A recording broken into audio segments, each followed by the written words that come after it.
Hi friends, வணக்கம். Welcome to trending சமையல். Friends, இன்றைக்கி வீடியோவில் நம்ம எப்போவும் சொல்கிற மாதிரி வீட்டுக்கு தேவையான நிறைய யூஸ்ஃபுல்லான டிப்ஸ் வந்து ஷேர் பண்ணியிருக்கேன். ஸ்கிப் பண்ணாமல் பாருங்கள். ஃபர்ஸ்ட் டிப் என்னன்னு சொல்லிட்டு பார்க்கலாம். இந்த டிப்ஸ் உங்களுக்கு கிச்சனில் ரொம்பவே யூஸ்ஃபுல்லாக இருக்கும் அப்படின்னு நினைக்கிறேன். என்னென்னு பார்த்தீங்கன்னா, இந்த மாதிரி நம்ம மசாலா ஐட்டம்லாம் போட்டு வச்சுருப்போம் இல்லையா பாட்டிலில். ஸோ இப்படி போட்டு வச்சுருக்கும்போது எந்த பாட்டிலில் என்ன மசாலா நம்ம போட்டு வச்சுருக்கோம் அப்படிங்கிறது நம்ம சமைக்கும்போது சில வேளையில் நமக்கே வந்து கன்ஃப்யூஸ் ஆகிடும் இல்லையா? ஸோ கரம் மசாலா, சிக்கன் மசாலாலாம் பார்த்திங்கன்னா கிட்டத்தட்ட ஒரே மாதிரியே இருக்கிறதுனால பெருசாக அதுக்கு வந்து நமக்கு வித்தியாசமே தெரியாது. சில நேரங்களில் நம்ம வந்து மாற்றி போட்டுட்டோம் அப்படின்னா சமையலும் கெட்டு போயிடும். அதை வந்து அவாய்ட் பண்ணுறதுக்கு ரொம்ப ஈஸியாக நம்ம என்ன பண்ணலான்னு சொல்லிட்டு பார்த்தீங்கன்னா, இப்போ நம்ம அந்த பாக்கெட்டை பிரித்து நம்ம மசாலாவை கொட்டுவோம் இல்லையா? அப்படி கொட்டும்போது அந்த மசாலாவோட நேம் வந்து அந்த பாக்கெட்டில் எழுதியிருக்கும் பாருங்கள். அதை வந்து இந்த மாதிரி கட் பண்ணி எடுத்துக்கோங்க. இந்த மாதிரி கட் பண்ணி எடுத்துட்டு நீங்கள் மசாலாவை பாட்டிலில் போட்ட உடனே இந்த மாதிரி வந்து சின்னதாக ஒரு டபுள் சைடு டேப் வந்து எடுத்துக்கோங்க. அதை வந்து இந்த மாதிரி கட் பண்ணி அந்த பாட்டிலில் அந்த மாதிரி ஃபிக்ஸ் பண்ணி விட்டுட்டு அந்த கட் பண்ணி எடுத்தோம் இல்லையா அந்த மசாலா நேமு, அதை வந்து இதில் அப்படியே ஒட்டி விட்டுட்டிங்க அப்படின்னா நமக்கு வந்து கன்ஃப்யூஸ் ஆகாமல் இருக்கும்.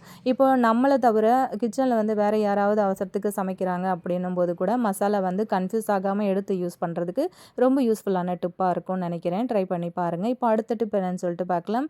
இந்த மாதிரி ஜன்னல்லாம் பார்த்திங்கன்னா கம்பி ஜன்னல் பொறுத்த வரைக்கும் நிறையா டஸ்ட்டு அந்த மாதிரி பிடிச்சிருக்கும் இல்லையா? இதை வந்து நம்ம க்ளீன் பண்ணுறதுக்கு ரொம்பவே கஷ்டமாக இருக்கும். அதை வந்து எப்படி ஈஸியாக க்ளீன் பண்ணுறது அப்படின்னு சொல்லிட்டு பார்க்கலாம். இதுக்காக நான் இன்றைக்கி ஒரே ஒரு சாக்ஸ் மட்டும்தான் எடுத்திருக்கேன். சாக்ஸ் யூஸ் பண்ணி எப்படி ஈஸியாக இந்த ஜன்னல் கம்பிகளில் இருக்கிற அழுக்கு எல்லாத்தையுமே நம்ம வந்து க்ளீன் பண்ணுறது அப்படின்னு சொல்லிட்டு பார்க்கலாம். இப்போ அதுக்கு வந்து ஃபஸ்ட்டு ஒரு லிக்விடு நம்ம வந்து ரெடி பண்ணிக்கலாம். இந்த மாதிரி கிண்ணத்தில் கொஞ்சமாக வந்து நான் தண்ணி எடுத்திருக்கேன். அதில் வந்து இந்த மாதிரி நம்ம பாத்திரம் கழுவுறதுக்கு யூஸ் பண்ணுவோம் இல்லையா லிக்விடு, அதுதான் வந்து சேர்த்துருக்கேன். கொஞ்சமாக வந்து சேர்த்துக்கோங்க. இப்போ ஒயிட் கலர் சாக்ஸ் வந்து நான் எடுத்திருக்கேன். ஸோ ஒயிட் எதுக்காக எடுத்தேன் அப்படின்னா, அந்த அழுக்கு நம்ம துடைச்சதுக்கப்புறம் உங்களுக்கு நல்லா க்ளீனாக தெரியும். அந்த சாக்ஸில் அவ்வளோ அழுக்குமே வந்து வந்துடும். ஸோ அது காமிக்கணுங்கிறதுக்காக தான் நான் இந்த மாதிரி வெள்ளை சாக்ஸ் வந்து எடுத்திருக்கேன். தண்ணியை வந்து லைட்டாக டிப் பண்ணிவிட்டு லேசாக புழிஞ்சிக்கோங்க. அதை வந்து அப்படியே கையில் வந்து மாட்டிக்கோங்க. இப்போ அந்த ஜன்னல் கம்பிகளை வந்து க்ளீன் பண்ணுறதுக்கு ரொம்ப ஈஸியாக இருக்கும் உங்களுக்கு. இந்த மாதிரி போட்டுக்கிட்டு நீங்கள் அழகாக வந்து க்ளீன் பண்ணிங்க அப்படின்னா சூப்பராக உங்களுக்கு வந்து அழுக்கெல்லாம் வந்துடும்.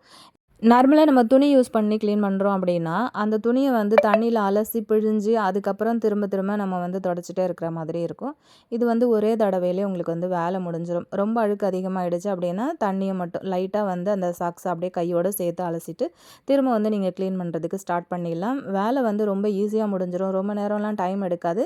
க்ளீன் பண்ணுறதுக்கும் ரொம்பவே ஈஸியாக இருக்கும் அப்படின்னு நினைக்கிறேன். பாருங்கள் எந்த அளவுக்கு நான் முன்னாடி காமிக்கும்போது ரொம்பவே டஸ்ட் அதிகமாக இருந்தது. எங்கள் வீடு வந்து ரோட்டோரம் இருக்கிறதுனால அடிக்கடி இந்த கம்பியெல்லாம் வந்து க்ளீன் பண்ணிகிட்டே இருந்தோம் அப்படின்னா தான் எனக்கு வந்து கொஞ்சம் க்ளீனாக இருக்கும். கொஞ்ச நாள் வந்து ஒரு வாரம் 10 நாள் க்ளீன் பண்ணல அப்படின்னாலுமே ஃபுல்லாக டஸ்ட்டு வந்து பிடிச்சிக்கும் இதில்.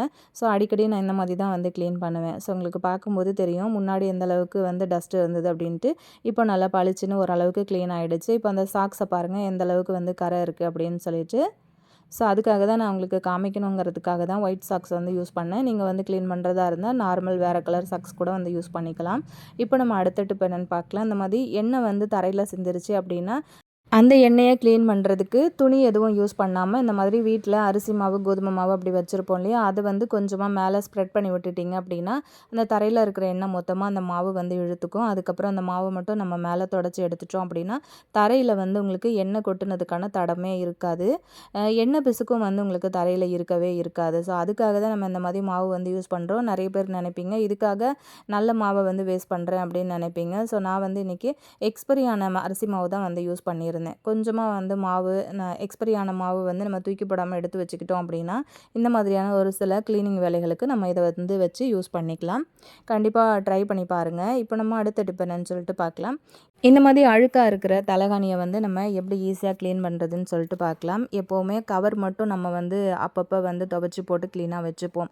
ஆனால் உள்ளே இருக்கிற தலகாணி வந்து நம்ம துவைச்சி போட்டு காய வச்சு எடுக்கணும் அப்படின்னா ரொம்பவே கஷ்டமாக இருக்கும். அதுவும் பார்த்திங்கன்னா இந்த மாதிரி வெள்ளை தலகாணியெல்லாம் துவைக்கணும் அப்படின்னா ரொம்ப ரொம்ப கஷ்டமாக இருக்கும். நம்ம வந்து யூஸ் பண்ணுற பாத்ரூமை விட அதிகமான கிருமிகள் வந்து இந்த தலகாணியில் தான் இருக்குது அப்படின்னு சொல்கிறாங்க. அந்த மாதிரி தலகாணியை நம்ம எப்படி ஈஸியாக க்ளீன் பண்ணி ஒரே நாள்லேயே நம்ம வந்து காய வச்சு எடுக்கிறதுன்னு பார்க்க போகிறோம். பாருங்கள் ஃபஸ்ட்டு நான் காமிக்கும்போது எப்படி இருந்தது, இப்போ பாருங்கள் பளபளன்னு பளிச்சுன்னு இருக்கு இல்லையா? ஸோ வாங்க நம்ம இதை எப்படி க்ளீன் பண்ணுறதுன்னு பார்க்கலாம். இதுக்கு ஃபஸ்ட்டு நம்ம வாஷிங் மிஷின் ஆன் பண்ணிக்கலாம். வாஷிங் மிஷினில் பார்த்திங்க அப்படின்னா தண்ணி, டைமிங்கு எல்லாமே நான் வந்து ஃபுல்லாக செட் பண்ணிக்கிட்டேன். நார்மலாக வந்து வாஷிங் மிஷினில் நம்ம வந்து ஊற வச்சு துவைக்கிறோம் அப்படின்னா டைம் வந்து பார்த்திங்கன்னா ரொம்ப அதிகமாக வந்து எடுக்குது. ஸோ அதனால் நான் என்ன பண்ணிட்டேன் அப்படின்னா குயிக் வாஷ் இருக்கு இல்லையா? ஸோ அதில் வச்சு தான் நான் இன்றைக்கி வந்து வாஷ் பண்ண போகிறேன். இப்போ நான் வந்து இப்போ உங்களுக்கு பார்த்தா தெரியும். நம்ம வந்து ஊற வச்சு துவைக்கிறதுக்கு டைமிங் வந்து எவ்வளோ நேரம் எடுக்குது அப்படின்னு சொல்லிட்டு. ஸோ, அதனால நான் சீக்கிரமா துவைக்கணும் அப்படிங்கிறதுக்காக குயிக் வாஷ்லேயே வந்து ஃபிக்ஸ் பண்ணிக்கிட்டேன். இப்போ இதில வச்சுட்டு நம்ம வந்து ஆன் பண்ணி விட்டுட்டோம் அப்படின்னா, தண்ணி ஃபுல்லா இறங்கட்டும். இதில வந்து தண்ணி பாதி அளவுக்கு வந்ததுக்கப்புறமா நம்ம வந்து இத ஆஃப் பண்ணிவிட்டு, அதுக்கப்புறமா இந்த தண்ணியில என்னென்ன பொருட்கள் சேர்க்கலாம் அப்படிங்கிறத நான் சொல்றேன். இந்த மாதிரி வந்து துவைச்சிங்க அப்படின்னா டைமும் வந்து உங்களுக்கு ரொம்பவே மிச்சம் பண்ண முடியும். ஒரே நாள்லேயே நீங்கள் வந்து துவைச்சி காய வச்சு எடுத்துடலாம். பார்த்தீங்கன்னா உங்களுக்கு தெரியும் டைம் எவ்வளோ ஆயிருக்கு அப்படின்னு சொல்லிட்டு. ஸோ இந்த அளவுக்கு வந்து தண்ணி வந்ததுக்கப்புறமா லிக்விட் வந்து சேர்த்துக்கலாம். நான் வந்து இன்றைக்கி ரின் லிக்விட் வந்து சேர்த்துருக்கேன். தேவையான அளவுக்கு வந்து சேர்த்துக்கோங்க. ரொம்ப அழுக்கு அதிகமாக இருந்துச்சு அப்படின்னா கொஞ்சம் எக்ஸ்ட்ராவே வந்து சேர்த்துக்கிட்டு மிஷினை வந்து நான் ஆஃப் பண்ணிட்டேன் அவ்வளோதான். இப்போ மிஷின் வந்து ஆஃப் பண்ணினதுக்கப்புறமா இதில் வந்து நம்ம என்ன பொருட்கள் எடுத்திருக்கோம் அப்படின்னு பார்த்தீங்கன்னா, ஒரு கைப்பிடி அளவுக்கு கல்லுப்பு எடுத்திருக்கேன். ஒரு 2 ஸ்பூன் அளவுக்கு ஆப்ப சோடா இருக்கு இல்லையா? ஸோ அதுதான் சேர்த்துருக்கேன். ஒரு எலுமிச்சம்பழத்த 4ஆ கட் பண்ணி எடுத்துக்கிட்டேன். கூடவே கொஞ்சமாக வினிகர் வந்து எடுத்துக்கோங்க. இப்போ இந்த பொருட்கள் எல்லாம் தான் நம்ம இந்த தண்ணியில் வந்து சேர்த்துக்க போகிறோம். நான் மிஷின் வந்து எதுக்காக ஆஃப் பண்ணேன் அப்படின்னு பார்த்தீங்கன்னா, நம்ம இப்போ வந்து இந்த பொருட்கள் எல்லாம் சேர்த்துட்டு நுர வர்ற வரைக்கும் கை வச்சு அந்த தண்ணியை வந்து கலந்து விட போகிறேன். ஸோ அதனால நான் மேலே வந்து பவர் பட்டன் வந்து ஆஃப் பண்ணிட்டேன். இப்போ இந்த கட் பண்ணி எடுத்து எலுமிச்சம்பழ சாறையும் வந்து உள்ளே பிழிஞ்சு விட்டுட்டு, அந்த தோல் எல்லாத்தையும் உள்ளே சேர்த்துட்டு, எடுத்து வச்சிருக்கிற பொருட்களையும் உள்ளே சேர்த்துக்கோங்க. கூடவே வந்து தேவையான அளவுக்கு கொஞ்சம் வினிகரையும் வந்து ஊற்றி விட்டுக்கோங்க. இப்போ அந்த தண்ணியை நம்ம வந்து கை வச்சு நல்லா கலக்கி விட்டுடலாம். நான் இந்த மாதிரி தாங்க தலகாணி உரம் வந்து துவைப்பேன். ஸோ அதுதான் நான் உங்ககிட்ட ஷேர் பண்ணியிருக்கேன். நீங்கள் எப்படி துவைக்கிறீங்களோ அதே மெத்தடில் நீங்கள் வந்து துவைச்சிக்கோங்க. நார்மலாக மிஷினில் கொடுத்துருக்கிற அந்த ஊற வைக்கிற டைம் வந்து நமக்கு ரொம்ப அதிகமாக எடுக்கும் அப்படிங்கிறதுனால தான் நான் வந்து தண்ணி வந்ததுக்கு அப்புறமா நான் மிஷினை வந்து ஃபுல்லாகவே ஆஃப் பண்ணிட்டேன். திரும்ப வந்து நம்ம ஆன் பண்ணி விடும்போதும் நமக்கு எந்தளவு ஆஃப் ஆனுச்சு இல்லையா அந்த டைமிங்கில் இருந்தே தான் நமக்கு வந்து ஓடும் அப்படிங்கிறதுனால டைம் வந்து கொஞ்சம் மிச்சம் பண்ண முடியும். அதனால தான் ஏன்னா கரண்ட்டும் இதில் வந்து கொஞ்சம் சேவ் பண்ணலாங்கிறதுக்காக நான் அந்த மாதிரி செஞ்சுருக்கேன். தண்ணி வந்து பார்த்திங்கன்னா ஃபுல்லாக கலந்து விட்டதுக்கப்புறம் தலகாணியை வந்து ஊற வச்சுட்டேன். ஒரு 10 நிமிஷமாக அந்த தலகாணி ஊற வந்து ஊறிக்கிட்டு இருக்கு. பாருங்கள் நல்லா ஊறினதுக்கப்புறமா நான் திரும்ப வந்து மிஷினை ரன் பண்ணி விட போகிறேன்.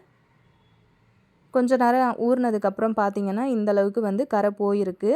முன்னாடி நான் காட்டும்போது எந்த அளவுக்கு கரை இருந்ததுன்னு பார்த்துருப்பீங்க. ஒரு 10 நிமிஷம் கழித்து பார்க்கும்போது அப்பப்போ வந்து நல்லா கை வச்சு உள்ளுக்குள்ளே ப்ரெஸ் பண்ணி விடுங்க.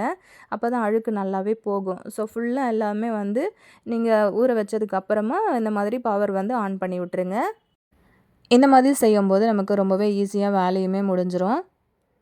இப்போ நம்ம விட்ட டைமிங்கில் இருந்து மிஷின் வந்து ரன் ஆக ஆரம்பிச்சிரும். அதுக்கப்புறம் பார்த்திங்கன்னா ஃபுல்லாக துவைச்சி நல்லா ட்ரை பண்ணி கொடுத்துருச்சு. இந்த மாதிரி செய்யும்போது மழைக்காலமாக இருந்தாலும் சரி, குளிர்காலமாக இருந்தாலும் சரி, ஒரே நாள்லேயே உங்களுக்கு வந்து தலகாணி சூப்பராக துவைச்சி காய வச்சு எடுத்துடலாம்.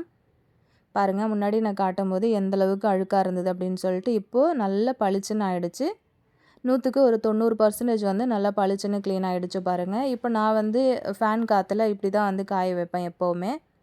நல்ல வெயில் அடிக்குது அப்படின்னா மாடியில் எங்கன்னா நீங்கள் வச்சு காய வச்சுக்கலாம். எனக்கு அந்த மாதிரி வெளியில் வச்சு காய வைக்கிறதுக்கான வசதி எதுவும் இல்லை. குரங்கு தொல்லை ரொம்ப அதிகங்கிறதுனால இந்த மாதிரி கம்பி வாங்கி வச்சு நான் அதில் தான் வந்து துணி காய போடுவேன்.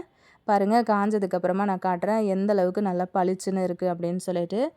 மிஷினில் துவைச்சி நல்லா ட்ரை பண்ணி கொடுத்ததுனால எனக்கு ஃபேன் காற்றுல வச்ச உடனே நான் மதியானம் துவைச்சி வச்சேன். எனக்கு சாயங்காலத்துக்கெல்லாம் நல்லா சுத்தமாக காஞ்சிருச்சு. ஒரு பொட்டு ஈரம் கூட இல்லை. நான் எப்போவுமே இந்த மாதிரி தாங்க துவைப்பேன். ஸோ அதுதான் நான் உங்ககிட்ட ஷேர் பண்ணேன். உங்களுக்கு பிடிச்சிருந்ததுன்னா நீங்களும் ட்ரை பண்ணி பாருங்கள். அப்படி இல்லைன்னா நீங்கள் வந்து எப்படி துவைக்கிறீங்களோ அதே மாதிரி கூட ஈஸியாக துவைச்சி எடுத்துக்கலாம்.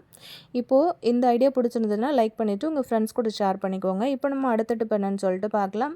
டக்குன்னு நம்ம நினச்ச உடனே செய்கிற மாதிரி ஒரு மினி ஜாங்கிரி ரெசிபி எப்படி பண்ணுறதுன்னு பார்க்கலாமா? ஒரு பணியாரக்கல் மட்டும் யூஸ் பண்ணி அழகாக நம்ம இதை வந்து குயிக்காக செஞ்சு எடுத்துடலாம். அதுக்கு நான் ஃபஸ்ட்டு இந்த மாதிரி நல்ல பெஸ்ட் குவாலிட்டியான உளுந்து வந்து வாங்கிக்கோங்க. இந்த உருட்டு உளுந்துன்னு சொல்லுவாங்கள்ல, ஸோ அதுதான். இதை வந்து ஒரு 1 மணி நேரத்துலேருந்து 1 1/2 மணி நேரம் வரைக்கும் இதை வந்து ஊற வச்சு எடுத்துக்கோங்க. ஊற வைக்கிறதுக்கு முன்னாடி ஒரு 3 4 தடவை தண்ணியில் வந்து அலசி எடுத்துட்டு அதுக்கப்புறமா வந்து ஊற வைங்க. 1 1/2 மணி நேரத்தில் நல்லாவே எனக்கு புசு புசுன்னு ஊறி வந்துருச்சு. இப்போ இதை வந்து நம்ம மிக்ஸி ஜாரில் தான் வந்து அரைக்க போகிறோம். கொஞ்சமான அளவில் நான் எடுத்துருக்கிறதுனால மிக்ஸி ஜார் வந்து யூஸ் பண்ணியிருக்கேன். இதை வந்து சூடாகாத மாதிரி பார்த்து கொஞ்சமாக தண்ணி சேர்த்து விட்டு விட்டு நீங்கள் வந்து அரைச்சி எடுத்துக்கோங்க. இதை பார்த்தீங்க அப்படின்னா நல்லா வெண்ணெய் மாதிரி இருக்கணும். எடுத்து விடும்போது நல்லா வழுக்கிட்டு இந்த மாதிரி உங்களுக்கு வந்து வெண்ணெய் மாதிரி கிடைக்கணும். அதுதான் இதோட கன்சிஸ்டன்சி.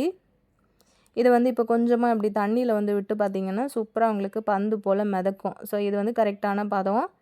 கொஞ்சம் கூட குட்டி குட்டி பீசஸ் கூட எதுவும் எங்கேயுமே இருக்காத மாதிரி நல்லா நைஸாக வந்து அரைச்சி எடுத்துக்கோங்க. இப்போ அரைச்ச இந்த மாவை வந்து ஒரு கிண்ணத்தில் மாற்றிக்கிட்டு கை வச்சு நல்லா ஒரு 5 நிமிஷத்துக்கு இப்படி வந்து கலந்து விடுங்க. இப்படி கலந்து விடும்போது இன்னும் அது ஒரு நல்ல பதத்துக்கு வந்து வரும். நல்லா க்ரீமியாக இருக்கும் உங்களுக்கு. பார்க்கும்போது தெரியும். கை வச்சு கலக்கும் போதே அது வந்து உங்களுக்கு ஃபீல் பண்ண முடியும். ஸோ நல்லா அந்த மாதிரி கலந்து விட்டதுக்கப்புறமா இந்த மாதிரி சட்னி கரண்டி தான் நான் அளவு எடுத்திருக்கேன். அரிசி மாவு இருக்கு இல்லையா? அது ஒரு 2 கரண்டியும், சோள மாவு அதாவது கார்ன்ஃப்ளவர் மாவுன்றோம்ல, அது வந்து ஒரு 2 கரண்டியும், கொஞ்சமா ஃபுட் கலர் வந்து சேர்த்துக்கோங்க. இந்த மாதிரி சேர்த்ததுக்கப்புறம் கை வச்சு நல்லா ஒரு பக்கமாவே வந்து நல்லா அடிச்சு கலந்து விடுங்க. இப்படி வந்து கலக்கும்போது கொஞ்சம் திக்கா இருக்கிற மாதிரி ஃபீல் பண்ணீங்கன்னா, கொஞ்சமா வந்து தண்ணி சேர்த்துக்கோங்க. ஒரு 2 ஸ்பூன், 3 ஸ்பூன் அளவுக்கு தண்ணி சேர்த்துக்கிட்டு நல்லா இத வந்து கலந்து விட்டீங்க அப்படின்னா, நல்ல ஒரு க்ரீம் மாதிரி உங்களுக்கு வந்து இது ரெடி ஆயிடும். முடிஞ்ச வரைக்கும் நல்லா கை வச்சு இப்படியே அடித்து கலந்து விட்டீங்க அப்படின்னா தான் உங்களோட ஜாங்கிரி வந்து நீங்கள் போடும்போது நல்ல புசு புசுன்னு பொங்கி நல்லா உங்களுக்கு உபரி கொடுக்கும். ஸோ அது தனியாக இருக்கட்டும். இப்போ இதில் இந்த கிளாஸில் வந்து பார்த்திங்கன்னா கிட்டத்தட்ட ஒரு 2 கிளாஸ் அளவுக்கு நான் சுகர் வந்து எடுத்திருக்கேன். அதுக்கு 1 கிளாஸ் அளவுக்கு தண்ணி வந்து சேர்த்துருக்கேன். சேர்த்துக்கிட்டு அடுப்பில் வச்சு நல்லா அந்த மாதிரி வந்து கலந்து விடுங்க. இப்போ இது கொதிக்க ஆரம்பிக்கும் போது ஒரு 2 ஏலக்காயை அப்படியே இடித்து வச்சுருந்தேன். அதையும் வந்து உள்ளே சேர்த்துக்கிட்டு இதுலேயும் வந்து ஒரு பிஞ்சு ஃபுட் கலர் வந்து ஆட் பண்ணிக்கிறேன். வேணும்னா சேர்த்துக்கோங்க. உங்களுக்கு பிடிக்காதுன்னா சேர்த்துக்காதீங்க. இப்போ இதோட பதம் எப்படி இருக்கணும் அப்படின்னு பார்த்தீங்கன்னா, இந்த ஒரு கம்பி பதம்னு சொல்லுவாங்க இல்லையா? அந்த மாதிரி வர வரைக்கும் வெயிட் பண்ணவே கூடாது. எண்ணெய் பிசுக்குன்னு சொல்லுவோம் இல்லையா? இப்போ ஒரு கம்பி பதத்துக்கு முன்னாடி பதம் வந்து வரும்போது, லைட்டா நீங்க தொட்டு பார்க்கும்போது லேசா பிசுபிசுன்னு இப்போ ஆயில் தொடும்போது உங்களுக்கு எப்படி இருக்கும்? அந்த மாதிரி ஃபீல் ஆகும்போது, இத வந்து அப்படியே இறக்கி வச்சுருங்க. நீங்க ஒரு கம்பி பதம் வரைக்கும் விட்டுட்டீங்க அப்படின்னா, ஜாங்கிரி இதில வந்து போடும்போது, ஜாங்கிரி காஞ்சதுக்கப்புறம் ஒயிட்டா வந்து சுகர் பிடிச்சிட்ருக்கும் மேல. ஸோ அதுக்காக தான் இறக்கி வச்சதுக்கப்புறம் ஒரு 1/2 மூடி அளவுக்கு எலுமிச்சம்பழ சாறை வந்து அந்த சுகர் சிரப்பில பிழிஞ்சு விட்டுக்கோங்க. அப்பதான் அந்த பாகு உங்களுக்கு இறுகி போகாம நல்லா உங்களுக்கு லிக்விடாவே வந்து இருக்கும். இப்போ ஒரு பால் பாக்கெட் கவர வந்து நல்லா கிளீன் பண்ணிட்டு, இந்த மாதிரி கட் பண்ணி எடுத்து, நம்ம ரெடியா எடுத்து வச்சிருக்கிற மாவ வந்து உள்ள சேர்த்துக்கிட்டு, ஒரு ரப்பர் பேண்ட் போட்டு நல்லா டைட்டா சுத்தி விட்டுக்கிறேன். அவ்வளோதான். இப்போ இது வந்து சூப்பரா ரெடி ஆயிடுச்சு. இப்போ இந்த மொன பகுதியில மட்டும் லைட்டா நம்ம வந்து கட் பண்ணி விட்டுடலாம். அதுக்கு முன்னாடி இப்படி வந்து குழிப்பணியார சட்டி வந்து அடுப்புல வச்சிருக்கேன். இன்னைக்கு நான் வந்து எடுத்திருக்கிறது நான்ஸ்டிக் கல் தான் எடுத்திருக்கேன். ஸோ ஃபுல்லா வந்து அதில ஆயில் வந்து சேர்த்துக்கிட்டேன். ஒரு ஒரு குழியும் வந்து ரொம்புற மாதிரி வந்து சேர்த்துறாதீங்க. ஒரு அரை குழி அளவுக்கு வந்து ஆயில் சேர்த்துக்கோங்க. அதுக்கப்புறம் ஜாங்கிரியை வந்து இந்த மாதிரி பிழிய ஆரம்பிச்சிடலாம். எண்ணெய் வந்து ரொம்ப சூடாக இருக்கும்போது பிழிஞ்சு விட்டுட்டிங்க அப்படின்னா மொறுமொறுன்னு ஆயிடும் மேல் பக்கம் எல்லாமே. உள்ளுக்குள்ளே வந்து மாவு பச்சையாக இருக்கும். நிறைய பேர் சொல்கிற ஒரு கம்ப்ளைண்ட் என்ன அப்படின்னா, அந்த மாதிரி ஜாங்கிரி செய்யும்போது அந்த உளுந்தோட பச்சை வாடை வருது அப்படிங்கிறது தான். ஸோ அதுக்காக தான் எப்போவுமே ரொம்ப ஹையில் வச்சு நீங்கள் பிழிஞ்சு விட்டுட்டீங்க அப்படின்னா, உள்ளுக்குள்ளே மாவு வேகாமல் பச்சையாக இருக்கும். சாப்பிடும்போது நமக்கு அந்த உளுந்து வாசம் வந்து வந்துட்டே இருக்கும். அதுக்காக தான் நீங்க வந்து நல்லா லோ ஃப்ளேம்லயே வச்சுட்டு, முன்னாடியே இத வந்து பிழிஞ்சு விட்டுருங்க. உங்களுக்கு என்ன ஷேப்ல வருதோ, அந்த ஷேப்ல வந்து இந்த மாதிரி பிழிஞ்சு விடுங்க. ரொம்ப கஷ்டம்லாம் இல்ல. ரொம்ப ஈஸியா தான் சுத்தலாம். இந்த மாதிரி ஒரு 2 சுத்து சுத்தி விட்டுட்டு, அப்படியே மேல ரவுண்ட் ரவுண்டா பூ மாதிரி போட்டுட்டே வந்தீங்க அப்படின்னா, நமக்கு பிடிச்ச மாதிரி ஒரு டிசைன்ல ஜாங்கிரி வந்து ரெடி பண்ணிக்கலாம். அவ்வளோதான். கொஞ்சம் கொஞ்சமா வந்து இப்படி திருப்பி வந்து போட்டுக்கிறேன். இந்த மாதிரி திருப்பி போட்டு நல்லா வெந்து அந்த கலர் வந்து கம்ப்ளீட்டாக உங்களுக்கு வந்து சேஞ்ச் ஆகி வரும். அதுக்கப்புறம் நீங்கள் வந்து எடுத்து சுகர் சிரப்பில் வந்து போட்டுக்கோங்க. இப்படி சூடாக இருக்கும்போதே வந்து சுகர் சிரப்பில் வந்து போடுங்க. அதே மாதிரி சுகர் சிரப்பும் வந்து கொஞ்சம் சூடாக இருக்கிற மாதிரி பாருங்கள். ரொம்ப ஆறிடுச்சு அப்படின்னா நம்ம வந்து இதை எடுத்து போடும்போது அந்த சிரப்பு வந்து இதில் வந்து உள்ளுக்குள்ளே ஏறவே ஏறாது. நல்லா சூடாக இருக்கும்போது போட்டிங்க அப்படின்னா தான் போட்ட உடனே வந்து அந்த சுகர் சிரப்பை அந்த ஜாங்கரி ஃபுல்லாகவே வந்து அப்சர்வ் பண்ணும். பாருங்கள் நல்ல கலர்ஃபுல்லாக ரொம்ப சூப்பராக குட்டி குட்டியான பட்டன் ஜாங்கிரி சூப்பராக ரெடி பண்ணிட்டோம். இப்போது சுகர் சிரப்பை லைட்டாக சூடு பண்ணிட்டேன். அதுக்கப்புறம் இதை வந்து ஃபுல்லாக உள்ளே போட்டுட்டு ஒரு 10 நிமிஷம் வரைக்கும் அப்படியே ரெஸ்ட்டில் விட்டிங்க அப்படின்னாலே போதும். ஓரளவுக்கு ஃபுல்லாக உங்களுக்கு வந்து சுகர் சிரப்பு இது எல்லாத்துலேயுமே வந்து பிடிச்சிக்கும். அப்போ தான் நம்ம வந்து சாப்பிடும்போதும் நல்ல உள்ளுக்குள்ளே ஜூஸியாக இருக்கும். இந்த மாதிரி வந்து ட்ரை பண்ணிங்கன்னா உங்களுக்கு வந்து அந்த உளுந்து வாடை வந்து வரவே வராது. லாஸ்ட்டாக நம்ம சொன்ன மாதிரி நிறைய ஃப்ரெண்ட்ஸ் வந்து அந்த ஹை பட்டன் வந்து கிளிக் பண்ணேன் சிஸ்டர் அப்படின்னு சொல்லிட்டு கமெண்ட்டில் சொன்னீங்க. ஸோ ரொம்பவே சந்தோஷமாக இருந்தது. இதே மாதிரி உங்களோட சப்போர்ட் வந்து எப்போவும் எனக்கு கொடுத்துட்டே இருங்க. அப்படியே மறக்காமல் லைக்கை கொடுத்துட்டு அப்படியே ஒரு ஹைப்பையும் இந்த வீடியோவுக்கு கொடுத்துருங்க. பாருங்கள் எவ்வளோ ஜூஸியாக நம்மளோட ஜாங்கிரி வந்து ரெடி ஆகிடுச்சு. நம்ம ஒரே ஒரு சின்ன டம்ளர் அதாவது டீ டம்ளரில் தான் நம்ம வந்து உளுந்து சேர்த்துருந்தோம். கிட்டத்தட்ட எனக்கு 1/2 கிலோவுக்கு மேலேயே வந்து ஜாங்கிரி கிடச்சிது. ஸோ நம்ம அந்த சுகர் சிரப்புலலாம் நல்லா ஊறிட்டு வர்றதுனால வெயிட் வந்து ரொம்பவே அதிகமாக தான் இருக்கும் இதில். ஸோ பாருங்கள் ஓப்பன் பண்ணும்போதே பார்த்திங்கன்னா நல்லா அந்த ஜூஸியாக இருக்குது பாருங்கள் சிரப்பு வந்து. ஸோ கண்டிப்பாக நீங்களுமே வந்து ட்ரை பண்ணி பாருங்கள். ஏற்கனவே நம்ம சேனலில் நிறைய டிப்ஸ் வீடியோஸ் வந்து போஸ்ட் பண்ணியிருக்கோம். டைம் இருந்ததுன்னா மறக்காமல் செக் பண்ணிக்கோங்க. இதே மாதிரி இன்னொரு நல்ல வீடியோவில் நம்ம பார்க்கலாம் ஃப்ரெண்ட்ஸ். தேங்க்யூ.